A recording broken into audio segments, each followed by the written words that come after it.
Welcome to the Pennsylvania Case Law Update While You Drive podcast. You give us less than 20 minutes per week, we will make sure you never miss changes in the law. This week's episode is brought to you by the McShane Firm. For nearly 20 years, the attorneys of the McShane Firm have been trusted by our neighbors and our friends to represent them in DUI and criminal law cases. Thank you for joining us for episode 12 of the Pennsylvania Case Law Update While You Drive podcast. I'm your host, Katie McShane, and today we're covering cases decided between September 2nd, 2020 and September 8th, 2020. The courts were quiet this week, presumably enjoying the Labor Day holiday as there were only 4 cases. We start with contracts. Bainbridge versus Steel River Building Systems is a contract case where the Superior Court addresses issues of venue, recusal, and consolidation of cases. The first issue addressed is venue. A trial court's decision to transfer venue will not be disturbed absent an abuse of discretion.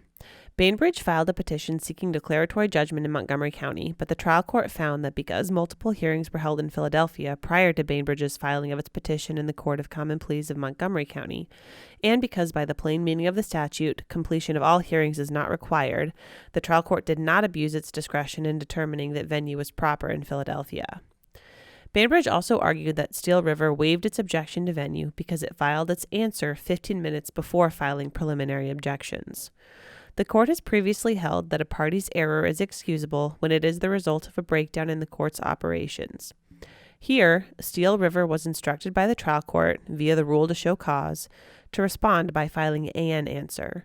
The Superior Court finds that this instruction misled Steel River and amounted to a breakdown in court operations. Because Steel River filed both the preliminary objections and the answer with a new matter at about the same time, and both documents reference the issue of improper venue, the court declines to elevate form over substance and finds that the objections to venue were not waived. The final issue addressed is recusal.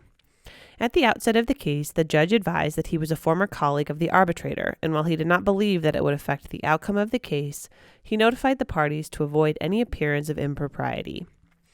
Bainbridge argued that the trial court erred when the judge did not recuse himself from the case. However, Bainbridge offers no support as to why the trial court erred. The record offers no support that the judge would be unable to preside fairly over the litigation, as the prior relationship between the judge and the arbitrator was limited to professional acquaintances and chance encounters. Up next, we have 2 criminal cases. Commonwealth v. Robinson is an appeal that comes after a conviction for third-degree murder and firearms charges out of Philadelphia. The appellant specifically raised on appeal the denial of a motion to continue requesting more time to obtain DNA testing on a sweatshirt that was found in an alleyway following the shooting, and a subsequent motion for DNA testing post-conviction, which was also denied. In addressing a denial of a motion to continue, the Superior Court will only find reversible error if prejudice or palpable and manifest abuse of discretion is demonstrated. An abuse of discretion is not merely an error of judgment, but if in reaching a conclusion the law is overridden or misapplied, or the judgment exercised is manifestly unreasonable, or the result of partiality, prejudice, bias, or ill will, as shown by the evidence or the record, discretion is abused. In this case, the appellant cited case law supporting their position that a continuance to obtain DNA testing was necessary. However, in the cited case, the defense reasonably argued that DNA testing might reveal that someone other than the appellant was at the scene and committed the murders, which is unlike the case at hand, where overwhelming evidence pointed to the appellant's guilt. When viewed in context of all the other available evidence, the absence of appellant's DNA, or even the presence of another's, would not have been exculpatory, for it would fail to demonstrate a reasonable possibility that someone else could have committed the murder in question. The Superior Court found no abuse of discretion in denying the motion to continue. The second issue raised was whether the trial court erred by denying the appellant's post-conviction motion for DNA testing. The statute indicates that DNA testing may be sought at any time for the purposes of establishing actual innocence and not to delay the execution of sentence or administration of justice.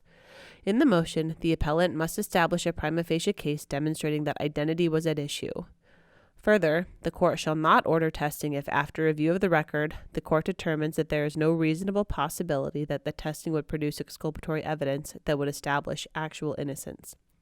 Again, based on the overwhelming evidence establishing the appellant's guilt, the court found that the motion failed to demonstrate a reasonable possibility that DNA evidence would establish actual innocence.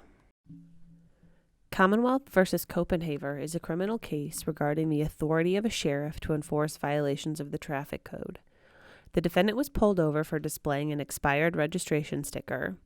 He filed a motion to suppress, which was denied by the trial court. On appeal, the Superior Court upheld the denial of the suppression motion.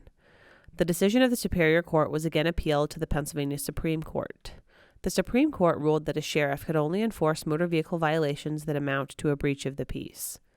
A breach of the peace arises from an act or circumstance that causes harm to person or property, or has a reasonable potential to cause such harm, or otherwise to provoke violence, danger, or disruption to public order.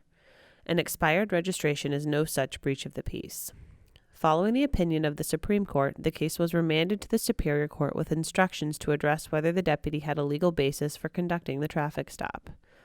The Commonwealth argued that the stop was valid because the deputy was aware, prior to the stop, that the license plate was from a different vehicle, thereby indicating that the car may be stolen, which would amount to a breach of the peace. However, upon review of the record, it is evident that the deputy did not discover that the plates were registered to a different car until after the stop.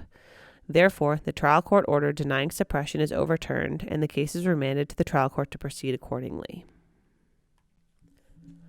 The final case of the week is a family law case.